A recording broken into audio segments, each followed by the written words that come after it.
এই মুহূৰ্তত আছে বিগ ব্ৰেকিং নিউজ। স্বাগতম জনাইছোঁ ছাপোৰ্ট টিভি এয়াৰ আছাম ছাপোৰ্ট চেনেলটি। যদি প্ৰথমবাৰ লৈছে চেনেলটো ছাবস্ক্ৰাইব কৰি বেল আইকনটো হিট কৰি ল'ব। বন্ধুসকল, আজি T20 খবৰলৈকে আৰু কেইবাটাও গুৰুত্বপূৰ্ণ উল্লেখযোগ্য আপডেট আহি পৰিছে। এই মুহূৰ্তত আমাৰ হাতলৈ বিভিন্ন প্ৰান্তৰ পৰা খবৰসমূহ যুগুত কৰা হৈছে। তো বন্ধুসকল, আপোনালোকে ব্ৰেকিং নিউজ কেইটামান চাবলৈ আমাৰ চেনেলটো ছাবস্ক্ৰাইব কৰি হিট কৰি থ'ব। আপোনালোকে নটিফিকেশ্যনটো অল কৰি ল'ব। বন্ধুসকল, ভাৰতৰ বিৰুদ্ধে T20 আৰু এদিনীয়া শৃংখলাৰ বাবে শক্তিশালী দল ঘোষণা শ্ৰীলংকাৰ। ভাৰত আৰু শ্ৰীলংকাৰ মাজত 3খন খেলৰ T20 শৃংখলা অহা 3 জানুৱাৰীত আৰম্ভ হ'ব। এই মুহূৰ্তত জনাই আছোঁ বিগ ব্ৰেকিং নিউজটো।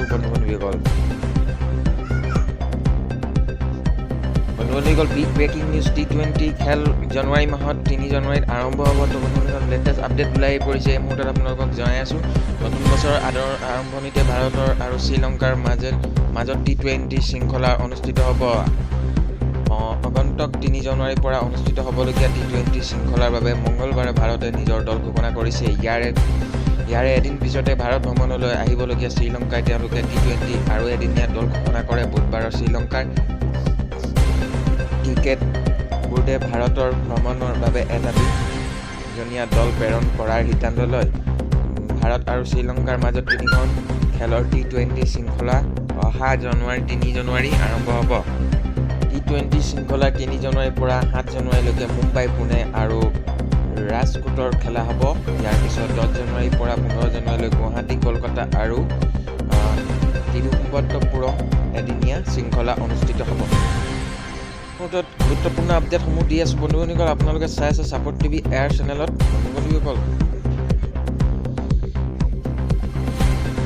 শ্ৰীলংকাই বুধবাৰে ভাৰতলৈ 20জনীয়া দল এটা প্ৰেৰণ কৰাৰ সিদ্ধান্ত লয়। উল্লেখযোগ্য যে দলটোক এদিনীয়া আৰু T20 দাসুন হনকাই নেতৃত্বত ভানিকটো হাছালামজাক T20 দলৰ উপ অধিনায়ক দায়িত্ব প্ৰদান কৰা হৈছে। ভানুকা ৰাজপক্ষে আৰু নোভান কুৰুছেকাৰাই কেৱল T20 খেলিব। একে সময়তে আৰু আপডেট আছে। বন্ধুসকল, ভাৰত ভ্ৰমণলৈ আহিবলগীয়া শ্ৰীলংকাৰ দল দাসুন হনকা অধিনায়ক প্ৰথম নিচানকা আৱিষ্কাৰ ফাৰ্নিচডু হাদৰিদা আৰু সামাৰিক ক্ৰমা কুশল মেনসিং অধিনায়ক এদিনীয়া ভানুকা ৰাজপক্ষে T20 চৰিত শ্ৰীলংকাৰ ধনজয়া শ্ৰীলভা ভানিজু হাৰাধা উপ অধিনায়ক T20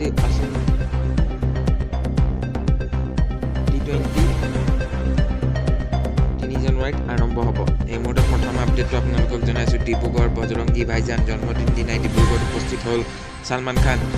কেমেৰাৰ সন্মুখত ছালমান খানৰ বাওঁফালে ছুপাৰহিট ছবি দাবাঙৰ হলাপ পচন্দ গীতটো ছিক্স পেকৰ বডি দেখুৱাই নাছিলে দাবাং জনপ্ৰিয় বোলছবিৰ এইজন ছালমান খান। ডিব্ৰুগড় বজৰংগী ভাইজান জন্মদিন দিনাই মুম্বাইৰ পৰা আহি ভাইজানে ডিব্ৰুগড় পালন কৰিলে জন্মদিন। আহিয়ে ক'লে, আৰে ভাই স্বাগত নেহি কৰোগে হামাৰা। কেমেৰাৰ সন্মুখত ছালমান খানে বাওঁফালে বলিউডৰ ছুপাৰহিট ছবি দাবাঙৰ হলাপ পচন্দ গীতটো ছিক্স পেকৰ বডি দেখুৱাই নাছিলে তেৰে নাম দাবাং আদি জনপ্ৰিয় বোলছবিৰ গীত। অসমবাসীক 31 জানুৱাৰী আৰু আগতীয়াকৈ নৱবৰ্ষৰ শুভেচ্ছা জনালে ভাইজানে। এই মুহূৰ্তত জনাইছোঁ অন্য এটা গুৰুত্বপূৰ্ণ আপডেট। বন্ধুসকল, বিগ ব্ৰেকিং নিউজ। বন্ধুসকল, আচলতে এইজন ছালমান খানৰ পাৰ্ট 2 ৰিচাৰ্ড চুটাৰী। ডিব্ৰুগড় এজন চিকিৎসকৰ নিয়ন্ত্ৰণ ৰক্ষাৰ চিকিৎসকগৰাকীৰ ভাতৃত্ব বিষয়া অনুষ্ঠান পৰিৱেশন কৰিবলৈ ছালমান খানৰ বজা দিনটো ডিব্ৰুগড়ত উপস্থিত হয় ৰিচাৰ্ড। এই মুহূৰ্তত জনাইছোঁ বিগ ব্ৰেকিং নিউজ। উল্লেখযোগ্য যে ছালমান খানৰ হুবহু ভংগী চাল চলন কথা বতৰা সমগ্ৰ ভাৰততে পৰিচিত এইগৰাকী ছালমান খানৰ অনুৰাগী তথা ডুপ্লিকেট। ভাৰতৰ বিভিন্ন ঠাইত ছালমান খানৰ দৰে অনুৰূপ অভিনয় বিশেষভাৱে সমৃদ্ধ। তেওঁ চৰ্চিত ছ'চিয়েল মিডিয়াটো অতি জনপ্ৰিয়। বাইক কিনাৰ হেঁপাহ পলাশৰ 2 বছৰ ধৰি খুচুৰা পইচা জমা কৰি পূৰণ কৰিলে সপোনৰ বাইকখন। 1 টকীয়া 2 টকীয়া 5 টকীয়া 10 টকীয়া মুদ্ৰা জমা কৰি এজন যুৱকে ক্ৰয় কৰিলে বাইক। এই মুহূৰ্তত জনাইছোঁ অন্য এটা বিগ ব্ৰেকিং নিউজ। বন্ধুসকল, খুচুৰা পইচাৰে কিনিলে বাইক। জনাইছোঁ ভিডিঅ' মাধ্যমেৰে আপোনালোকে চাই আছে ছাপোৰ্ট টিভি। এই মুহূৰ্তত জনাইছোঁ বিগ ব্ৰেকিং নিউজ কেইটামান আপোনালোকে চাই আছে ছাপোৰ্ট টিভি। খুচুৰা পইচা লৈ বাইক কিনিবলৈ আহিল এজন যুৱক। এটা দুটাকৈ জমা কৰি সপোন পূৰণ কৰিলে যুৱকজন। এই ঘটনা হৈছে ডিব্ৰুগড়ত। মনত অদম্য হেঁপাহ থাকিলে যিকোনো অসম্ভৱ কামো সম্ভৱ কৰি তুলিব পাৰি, তাৰে এক উদাহৰণ দেখিবলৈ পোৱা গ'ল ডিব্ৰুগড়ত। এজন যুৱকে ডিলাৰত খুচুৰা পইচা দি ঘৰলৈ আনিলে সপোনৰ মটৰচাইকেলখন। এটকা দুটকাকৈ সঞ্চয় কৰি যুৱকজনে পূৰণ কৰিলে তেওঁ সপোন। এটাকৈ মুদ্ৰাক সঞ্চয় কৰিলে সপোন বাইকখনৰ। এই মুহূৰ্তত জনাই আছোঁ বিগ ব্ৰেকিং নিউজ আপোনালোকে চাই আছে ছাপোৰ্ট টিভি আৰু আছাম ছাপোৰ্ট চেনেলটিত। আৰু আছে আপডেট জনাই আছোঁ এটকীয়া দুটকীয়া 5-10 টকীয়া মুদ্ৰা জমা কৰি এজন যুৱকে ক্ৰয় কৰিলে বাইক।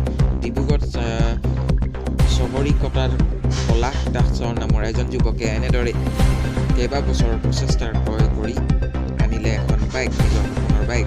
ইফালে ডিব্ৰুগড়ৰ নন্দন বজাৰত শ্বৰুমযোৰত যুৱকজনে খুচুৰা পইচাখিনি জমা দিয়াৰ পিছতে গণনা কৰিবলৈ বহিল সকলো কৰ্মচাৰী। বহু সময় ধৰি শ্বৰুমত কৰ্মচাৰীয়ে পইচা গণনা কৰাত ব্যস্ত হোৱা দেখা গ'ল। মুঠ 35,000 টকা মুদ্ৰা জমা দিলে যুৱকজনে ডাউন পে'মেণ্ট